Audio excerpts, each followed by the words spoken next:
quiero pasar ahora a criticar y demoler la teoría marxista de la explotación. Miren, la teoría de la explotación, también llamada teoría de la plusvalía, es una de las teorías con consecuencias históricas modernas más graves. Esta teoría ha sido el fundamento, o si quieren ustedes, ha apadrinado todo el socialismo moderno, desde el más radical o marxista hasta las socialdemocracias más próximas a nosotros. Todas las revoluciones con todos los conflictos y los millones de muertos que ha habido. Y me da lo mismo que sea la Primera Guerra Mundial, la Segunda Guerra Mundial, la Guerra del Vietnam, etc. Todas las revoluciones sociales, los golpes de Estado, la demagogia de todos los demagogos, me da lo mismo que sean Fidel Castro, Hugo Chávez, Hugo Morales, etc. Todo el movimiento sindical moderno se basan implícita o explícitamente en la teoría de la explotación. Y por tanto tiene una importancia vital que seamos capaces de analizarla desde el punto de vista teórico, con la caja de herramientas analítica que hemos construido juntos a lo largo del curso, sepamos si ese fundamento teórico es cierto o falso. Y vamos a ver cómo se basa todo en una gran falsedad científica, o si quieren ustedes en términos más coloquiales, en una inmensa mentira. Y esto es una tragedia porque millones de personas han muerto pensando de buena fe que defendían algo cierto y justo cuando no estaban defendiendo nada más que la mayor de las injusticias fundamentada en el más grave de los errores científicos. Porque también tiene bemoles que esta teoría ha sido refutada científicamente hace casi 150 años y que todavía la gente siga picando y creyéndola válida. ¿Qué dice la teoría de la explotación? La teoría de la explotación dice que todos los bienes económicos son fruto exclusivo del trabajo humano, pero que sin embargo los trabajadores no perciben el producto íntegro de su trabajo, sino que debido a una serie de instituciones odiosas, en concreto la propiedad privada, el contrato de trabajo por cuenta ajena, etc., dice que los trabajadores son explotados por los capitalistas que se apropian una parte importante de dicho trabajo en forma de interés, plusvalía, beneficio empresarial, etc. Bueno, pues eso es lo que dice la teoría de la explotación. Y esto es lo que a pies juntillas, implícita y explícitamente creen millones de personas. Y les mueve para salir a la calle, vociferar, hacer manifestaciones, votar partidos políticos supuestamente progresistas, mantener una legislación laboral que condena al desempleo y a la pobreza a millones, llevar a cabo políticas demagógicas de todo tipo que condenan a la revolución social y a la pobreza a países como Grecia. ¿Es cierta la teoría de la explotación? A esto vamos a dedicar los minutos que nos quedan de clase siguiendo a von Bawerk. Y lo que es trágico es que, como decía hace muy poco, a pesar de haberse demostrado la absoluta falsedad científica de esta teoría, sin embargo, muchas personas, todavía hoy millones, implícita o explícitamente la consideran correcta. Y consideran que legitiman movimientos políticos y sociales que, como ya he dicho, son enormemente perturbadores. ¿Cuál es el origen de la teoría de la explotación? La verdad es que el origen de la teoría de la explotación se puede retrotraer incluso a esa mala influencia que tuvo la Reforma protestante. Ya el ser humano, su futuro, su destino en el más allá no depende de cómo actúe en el más acá, sino que está predeterminado. Su única salida es la de la cultura del trabajo, calvinista. De aquí a que en términos científicos se endiose el trabajo como razón o fundamento del valor, hay solo un paso. Y ese paso es el que dan los teóricos anglosajones protestantes a partir de Adam Smith, que construyen en contra de las contribuciones de los escolásticos españoles la teoría del valor en base a criterios objetivos. El valor es algo objetivamente incluido en las cosas y viene determinado básicamente por el trabajo incorporado en las mismas a la hora de producirlos. Luego, el fundamento científico de toda la teoría de la explotación, con todas las tragedias que la misma ha producido, se encuentra en la errónea teoría del valor desarrollada por la escuela clásica inglesa, sobre todo por Adam Smith y sus acólitos, entre ellos el más importante, David Ricardo, que a pesar de ser sedicentemente liberales, sin embargo, desde el punto de vista científico, sirvieron en bandeja a los socialistas revolucionarios el fundamento o la legitimación científica que necesitaban para sus movimientos revolucionarios. Posteriormente, la teoría de la explotación es más desarrollada por economistas o teóricos socialistas como Sismondi, y se la viste con sus implicaciones revolucionarias por personajes como Proudhon o Lassalle, o más modernamente Carlos Marx. Ahora bien, corresponde a un pensador alemán llamado Rodbertus el haber expuesto de una manera detallada desde el punto de vista analítico en qué consiste la teoría de la explotación, que prácticamente la dejó enunciada de manera completa, hasta el punto de que, como vamos a ver enseguida, Marx se limitó a hacer algunos añadidos o pequeñas matizaciones de detalle sobre lo que ya Rodbertus había elaborado con carácter previo. Entonces, ¿en qué consiste la teoría de la explotación en la visión de Rodbertus? Para Rodbertus, la teoría de la explotación consiste básicamente en 4 puntos. En primer lugar, el ya indicado: considerar que todos los bienes económicos son producto exclusivo del trabajo humano. En segundo lugar, indicar que los obreros, sin embargo, no perciben el valor íntegro de lo que producen, que es a lo que obviamente tienen derecho, según Rodbertus. Tercer punto, Rodbertus señala que los trabajadores son coaccionados para recibir menos de lo que producen. Son coaccionados a través de una serie de instituciones odiosas. En el pasado menciona la institución de la esclavitud, cuyo papel hoy sería recogido por instituciones como la de la propiedad privada, el contrato de trabajo por cuenta ajena con capitalistas y terratenientes, que permite que estos, capitalistas y terratenientes, roben, es el término que utiliza literalmente, una parte muy importante de los productos que llevan a cabo los trabajadores y se los apropien en forma de interés o renta de la tierra. Y el cuarto punto del análisis de la teoría de la explotación de Rodbertus es el de constatar que en lo que él llama valor de cambio o precio de los bienes, para él es idéntico o igual al valor del coste del trabajo incorporado en los bienes. Es decir, el precio de los bienes, el valor de cambio que llama él, el precio de los bienes, es igual al coste de producción en términos de trabajo incorporado en cada bien. Y ahora lo que vamos a hacer es pasar a criticar la teoría de la explotación en la versión de Rodbertus. Y vamos a efectuar concretamente 4 críticas. Primera crítica: es falso que todos los bienes económicos sean producto exclusivo del factor trabajo. Vamos a verlo. En primer lugar están, por ejemplo, los bienes de la naturaleza. Todo bien de la naturaleza que sirva para alcanzar un fin y sea escaso, se convierte en un bien económico, aunque no incorpore trabajo alguno. Un diamante en el suelo en una selva colombiana es un bien económico de enorme valor, y sin embargo no incorpora trabajo alguno, más allá de agacharse a cogerlo. Una ruina, la toma de posesión de una parcela de tierra, en relación todos los recursos naturales están ahí, y tienen un valor muchas veces muy grande, con independencia de que no incorporen trabajo alguno. Pero es que además, queridos alumnos, existen múltiples bienes que incorporan la misma cantidad de trabajo y sin embargo que tienen un valor radicalmente distinto. Les voy a poner un ejemplo, siguiendo el ejemplo clásico de von Baberg. Comparen ustedes una cuba de vino joven de Valdepeñas con una cuba de vino añejo de Sicilia. Incorporan la misma cantidad de horas de trabajo, de cosechar la uva, de machacarla, y sin embargo porque uno vale 100 veces más que el otro. Simplemente porque el proceso de producción de uno lleva mucho más tiempo que el del otro, aunque incorporen la misma cantidad de trabajo. Ven ustedes, por tanto, como ya de entrada la premisa de partida de Rodbertus es errónea, porque el periodo de producción en términos temporales, o el hecho de que sea no un recurso natural, ya ponen de manifiesto y refutan el punto de partida, que es que todos los bienes son resultado exclusivo del factor trabajo. Pero es que hay otro segundo punto esencial e importantísimo, que es simplemente recordar algo que estudiamos aquí, cuando estudiamos la teoría del capital, recuerden, antes de la teoría de los ciclos, en mi libro.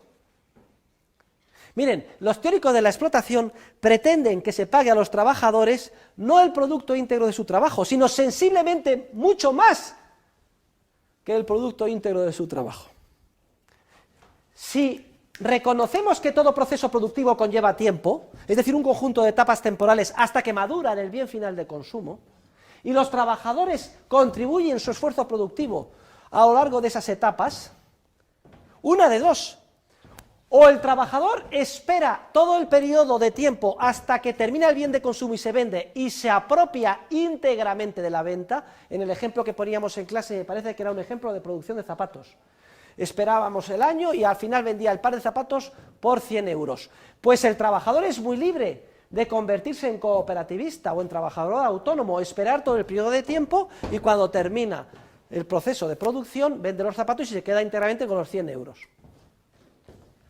O si quiere que se le pague ahora el resultado de su esfuerzo, su trabajo durante un mes, su contribución al proceso productivo, que solo estará terminado dentro de un año, habrá que pagarle su valor descontado de su productividad marginal, su aportación al proceso productivo, pero descontado por el tipo de interés. No le pueden pagar los 100 euros hoy de algo que solo estará terminado mañana, porque saben ustedes que 100 euros hoy, dentro de un año, son 110, si el tipo de interés es el 10%. Si, como piensan los teóricos de la explotación, hay que pagar al trabajador hoy el valor íntegro de un proceso productivo que solo estará terminado en un lejano mañana, están exigiendo que se le paguen 110 y no 100, sensiblemente más de lo que aportan al proceso productivo. Y la prueba es clara: si el trabajador quiere, que se convierta en un cooperativista, que espere todo el proceso de producción y cuando madure y venda el producto, los zapatos, que cobre los 100 dentro de un año. Pero lo que no puede pretender es que hoy, un año antes, se le paguen 100. Porque 100 dentro de un año, hoy valen 90, descontado por el tipo de interés. Luego, esa diferencia no es una explotación que se la apropie o se le robe al trabajador. Repito, que espere el proceso como trabajador autónomo o cooperativista y se haga con el resultado final cuando el mismo termine. Pero si se exige que se le pague por adelantado hoy, será el valor descontado por el tipo de interés. El tipo de interés no es una expropiación, como dicen los teóricos de la explotación, que se quita al trabajador, porque él es muy libre de ser cooperativista y esperar hasta el final, sino que es simplemente la tasa social de preferencia temporal, que recoge, como saben ustedes, la categoría que tenemos todos inserta en nuestra mente de que, igualdad de circunstancias, valoramos más los bienes presentes que los bienes futuros, y que por tanto solo estamos dispuestos a renunciar al presente y si es que esperamos recibir en el futuro algo más. O dicho de otra forma, y esta es la crítica demoledora y definitiva en contra de los teóricos de la explotación, que desconocen completamente que los procesos productivos conllevan tiempo y la categoría lógica de la preferencia temporal, es decir, que igualdad de circunstancias, los bienes presentes valoran más que los bienes futuros. Desconocen que el interés, lejos de ser una explotación odiosa a la que se somete al trabajador, no es sino la tasa social de preferencia temporal, y que a nadie se explota cuando es muy libre de esperar el proceso productivo y hacerse con el resultado íntegro una vez que el proceso termine. Pero la inmensa mayoría de nosotros no queremos esperar ese periodo de tiempo, no queremos asumir todas las incertidumbres y riesgos del proceso productivo, queremos que no se nos pague a fin de mes, aquí y ahora, nuestro salario, que sabemos, cuando lo estudiamos en clase, que viene determinado por el valor descontado de la productividad marginal. Es decir, el valor de lo que aportamos al proceso productivo, pero descontado por el tipo de interés. Tercera crítica contra la teoría de la explotación. Recuerden que el valor de un bien es algo subjetivo, que nada tiene que ver con el trabajo, y es casi vergonzoso que tengamos que repetir esto. Que el valor no es algo que está incorporado a las cosas, es una proyección de la mente humana sobre las cosas. Yo pienso que esto me servirá para alcanzar un fin que valoro mucho y entonces le doy valor. Es subjetivo, depende de que haya un actor que conciba un proyecto de acción que va a madurar en un fin que él estima importante y entonces se proyecta y eso tiene valor. Yo paso por encima, yo qué sé, de una hacha oxidada, le doy un empujón en un bosque con el pie y no le doy ningún valor, y no lo tiene, porque mi mente no proyecta nada sobre ello. Pero viene otro señor que está pensando a lo mejor en hacer un museo y dice, anda, qué suerte tengo, he encontrado un hacha prehistórica y lo coge y tiene mucho valor. Proyección de la mente sobre las cosas. Y la prueba es clara. Metan ustedes los millones de horas que quieran en cualquier tontería, que si no tiene demanda subjetiva, no tendrá ningún valor en el mercado. Luego, la teoría del valor es siempre subjetiva, proyección de la mente sobre las cosas, nunca objetiva. Los valores no están ahí incorporados en las cosas no tienen el valor incorporado per se en función del número de horas que cuesta producirlas. No son los costes los que determinan los precios, sino que la gran lección del curso, ahora que estamos terminando, es al revés. Son los precios de mercado, determinados por las valoraciones subjetivas, los que determinan los costes. Los empresarios están dispuestos a incurrir en el desembolso del precio que cuestan los factores de producción, es decir, en costes, porque piensan que cuando madure el proceso de producción, el bien de consumo en cuestión lo podrán vender a un precio que les permita recuperar los costes incurridos y además dejarles un margen de beneficio empresarial. Luego, es como el burro que va siguiendo una zanahoria. La zanahoria que mueve todo son los precios de mercado, resultado de valoraciones subjetivas, y el burro que le sigue los costes. O expresado de otra forma, con el ejemplo tantas veces repetido de Röpke en su teoría de la economía. Un sombrero vale 100 euros no porque haya costado producirlo 90 y se quiera obtener un beneficio de 10, sino que es al revés. Porque el empresario estima que ese sombrero de tal moda y tales características se podrá vender por 100, está dispuesto hoy a incurrir en costes hasta 80, pensando mañana venderlo por 100 y obtener un beneficio de 20. Los precios determinan los costes y no al revés. Y esta es una idea esencial que ya descubrió nuestro gran escolástico Luis Sarabia de la Calle. Y que por desgracia y por la mala influencia de los economistas anglosajones de la escuela clásica, empezando por Adam Smith, se olvidó.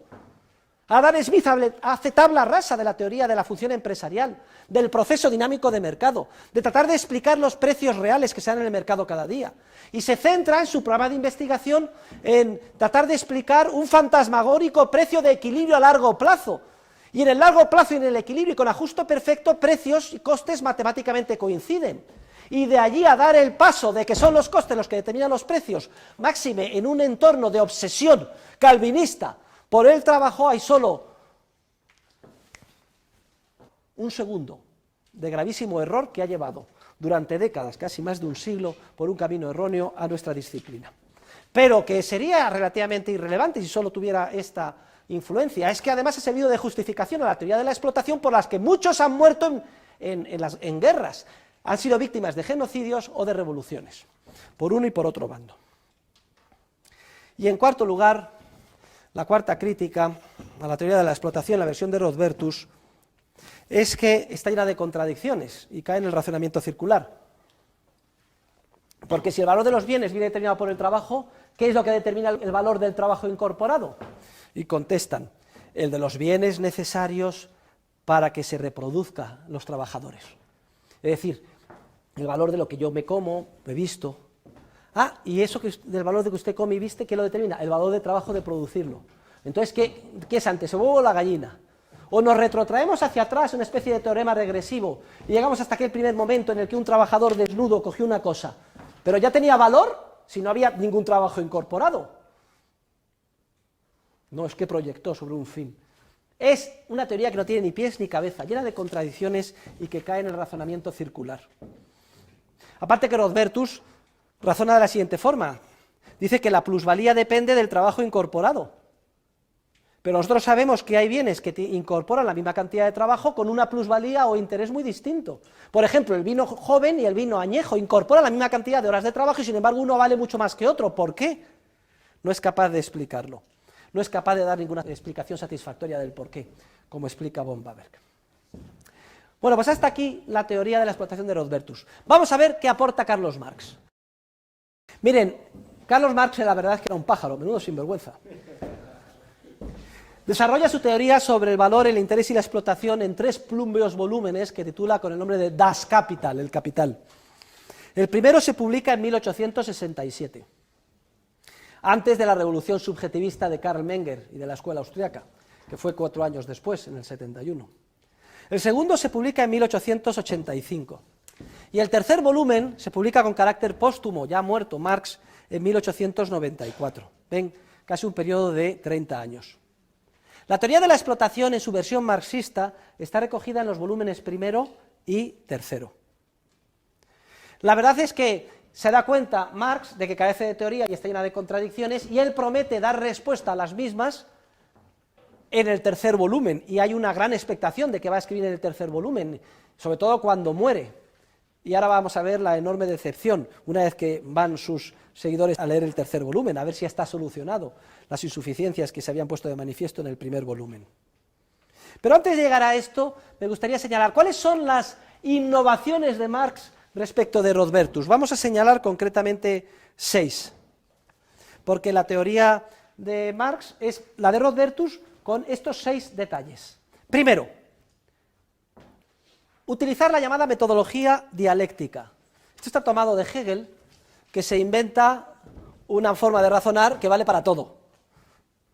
Tesis, antítesis, síntesis. Es una explicación dialéctica que se aplica para explicar la evolución de la historia, por ejemplo, o incluso explicar la concatenación de los silogismos desde el punto de vista filosófico. Luego, metodología dialéctica es una de las peculiaridades de Marx, que lo toma de Hegel. Segundo, Marx, que era muy listo, no tenía un pelo de tonto, quiere inmunizarse a las críticas y entonces dice que lo que él trata de descubrir es el valor no de los bienes económicos, sino el valor de las commodities en inglés, es decir, de las mercancías. Y luego, en una parte y en pequeñito, ¿saben ustedes cómo define las mercancías? Dice, las mercancías son los bienes producidos por el trabajo.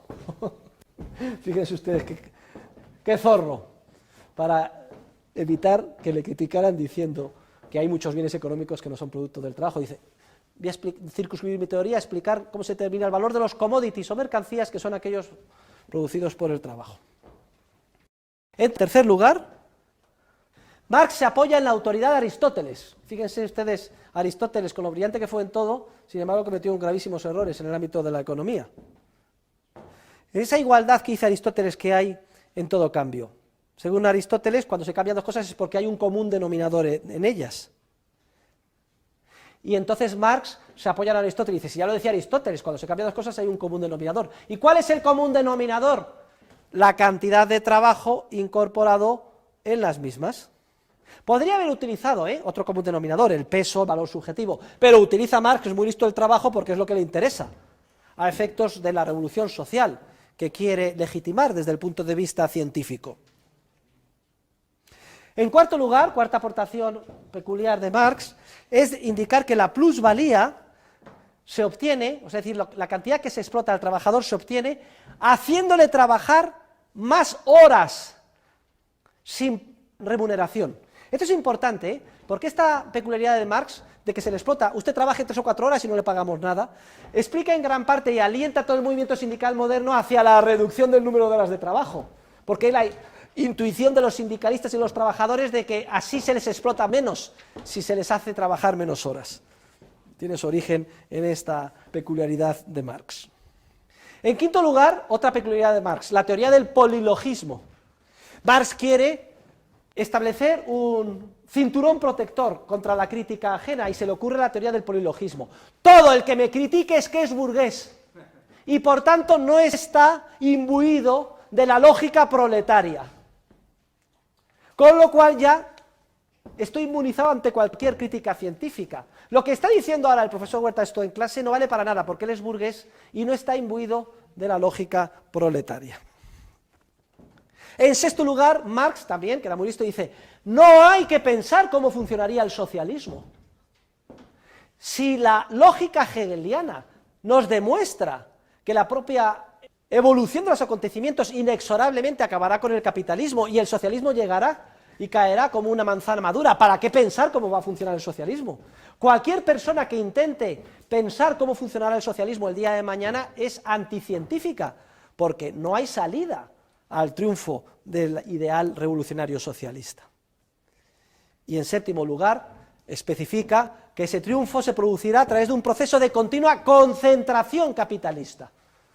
Las empresas se concentrarán en monopolios o trusts cada vez más grandes, de manera que cada vez habrá más pocos multimillonarios y una masa de millones creciente de proletarios, hasta que las fuerzas de la historia y de la sociedad llevarán a la revolución inexorable y al triunfo de la dictadura del proletariado y del nirvana socialista.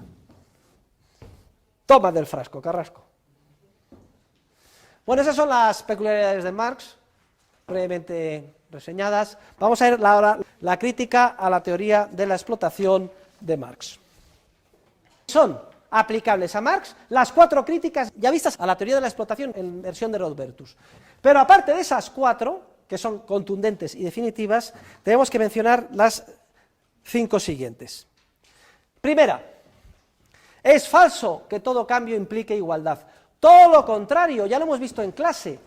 Los cambios surgen como resultado de una desigualdad de valoraciones subjetivas. Cada parte siempre ha de valorar subjetivamente más aquello de lo que carece y tiene la otra que lo que tiene ella y espera dar a cambio. Solo si hay una desigualdad de valoraciones subjetivas se cierra el intercambio, si no, no. Allí donde hay igualdad, miren ustedes mis brazos, si yo tengo la misma fuerza en este de la derecha que en la izquierda, no hay movimiento ni hay cambio. Cuando hay cambio es porque hay una desigualdad y ambas partes salen ganando al efectuar el correspondiente trato. Este es un gravísimo error de Aristóteles que de manera interesada recoge como argumento de autoridad Marx.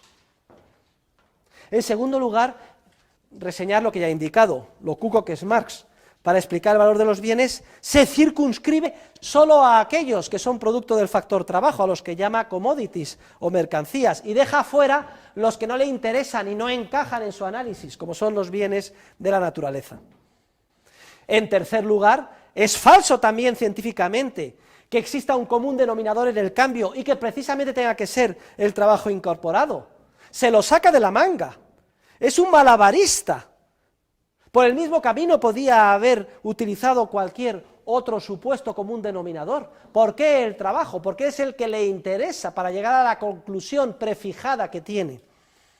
Podía haber utilizado como común denominador, dice von Baberg, la rareza, la escasez, el peso.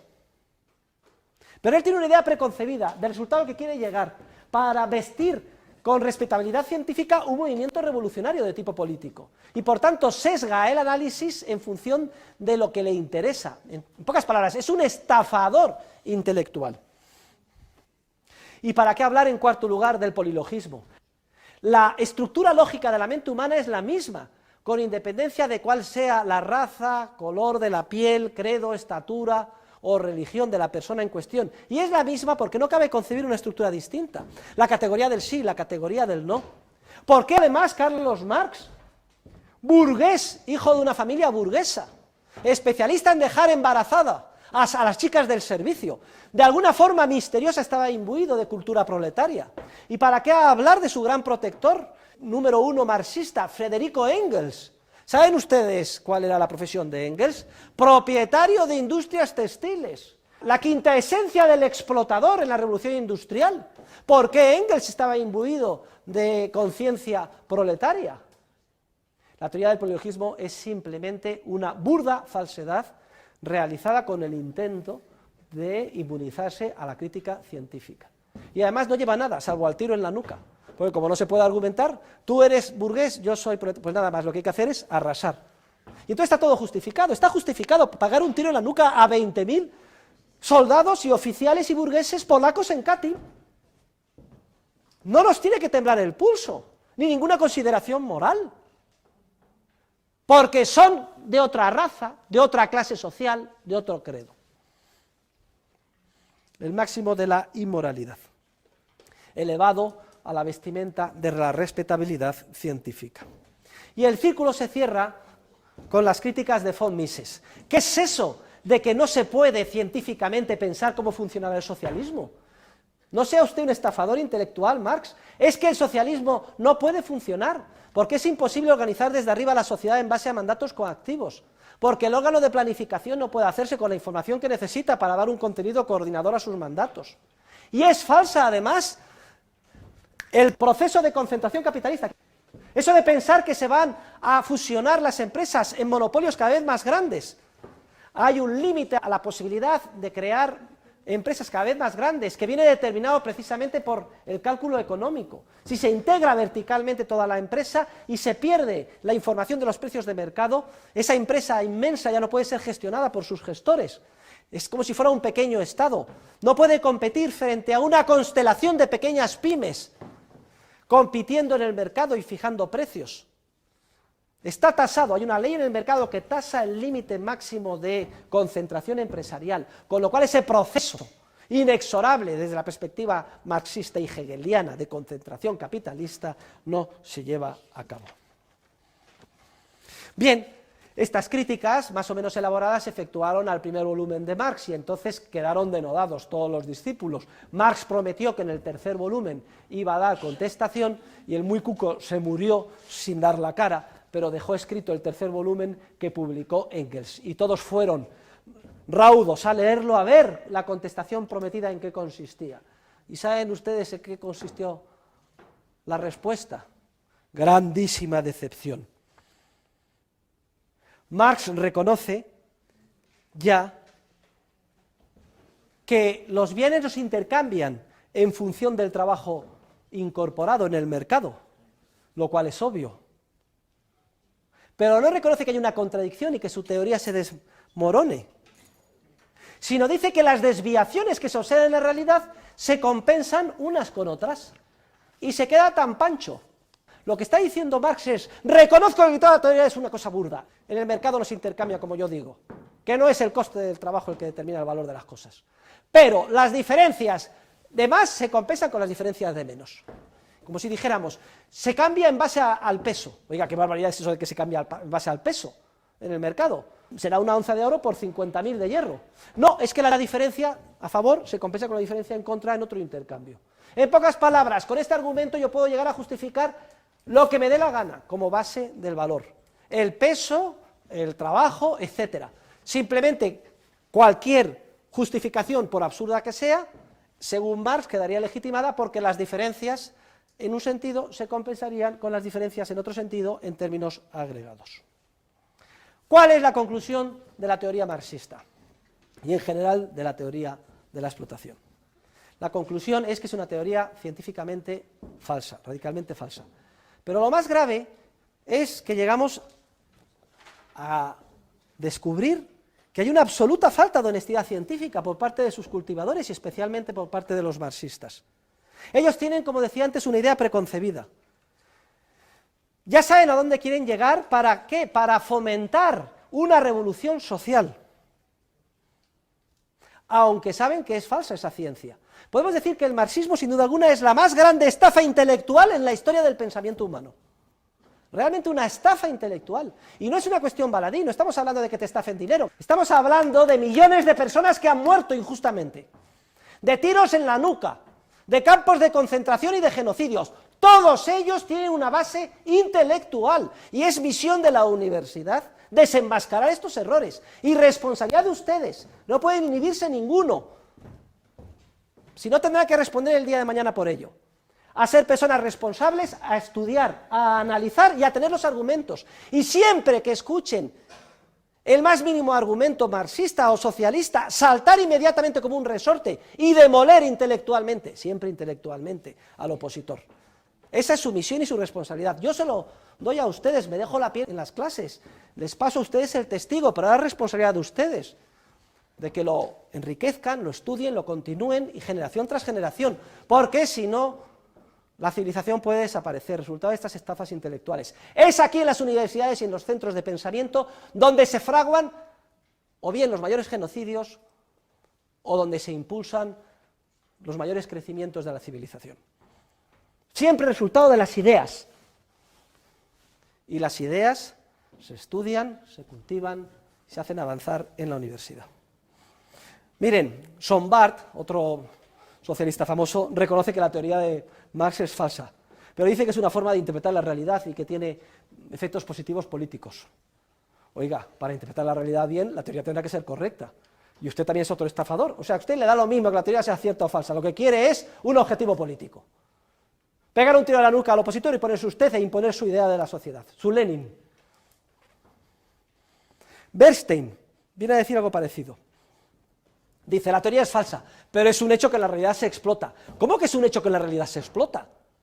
Es usted el explotador, demagogo, que está engañando, y sobre todo a los más pobres, a aquellos que se encuentran en una situación social más desfavorecida y que pueden ser más fácilmente víctimas del engaño y de la demagogia. ¿Por qué, si una teoría es falsa, ha tenido tantos adeptos hasta hoy, y todavía hoy sigue teniendo tantos adeptos? Pues miren, queridos alumnos, porque en general los seres humanos tenemos una naturaleza muy específica, muy curiosa. La gente cree lo que le gusta creer.